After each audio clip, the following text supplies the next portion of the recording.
go. So, Dave, I think we can agree. Insulation alone is not getting the job done, is it? No, it does not. All right, great. Well, in order to understand why that's happening, we built a mock-up of your home.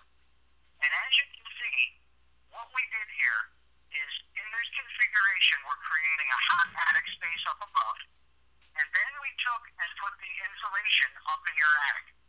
Now, it's a little hard for me to show you here, but as you can see, on one side of our house is your house the way it is now, with just insulation up there. Yep.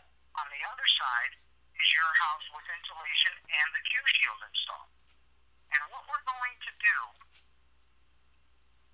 through the use of heat lamps, as you can see we have heat lamps up in the top, we are going to create a hot attic environment. We're going to show summertime first. Now as you can see, both of these dials are starting out at room temperature, which is 70 degrees. I don't know if you can read them or not, but they're both reading 70 degrees. And I'm going to go ahead and turn this on, and we're going to see how each side reacts. Okay, David? That's cool. Yes, sir. All right, great. Let me turn them on.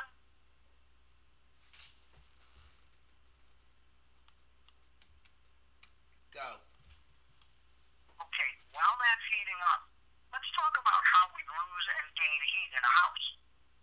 And believe me, Dave, I'm not going to go on science class on you, but basically there's three ways that we're transferring heat: conduction, convection, and radiation. Now let's take them one at a time. Conduction is heat passing through a solid. Very simple, right? Right. Or by direct contact. So the example I like to use is a frying pan, a metal skillet. If you had a frying pan going on your stove and you just walked up and grabbed the handle of it, what would happen to you? You'd burn your hand. You'd burn your hand. That's conduction. So how do you pick up that skillet? With a pot holder. With a pot holder. Guess what the pot holder is? Insulation. Insulation, exactly. And that's why insulation is needed in a home.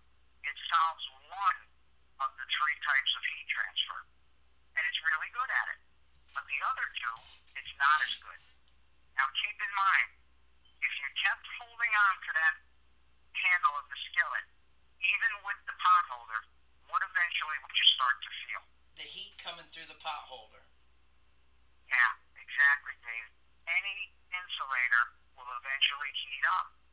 Now, we were just up in your attic, weren't we? Yeah, and your insulation, yeah, what did we find? Your insulation is heated up, isn't it? Yep, the insulation's heated up.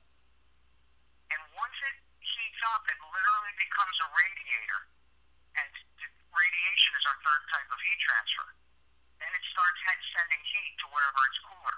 But the way it's heating up is with our second type, which is conduction. Conduction is heat being transferred with a liquid or a gas. So in our case, air is what we're talking about. And you're aware that insulation is mostly made up of air. Isn't that correct, Dave? Absolutely. Okay? The air in your insulation heats up. Now let's pause there because I want to have time for the next segment.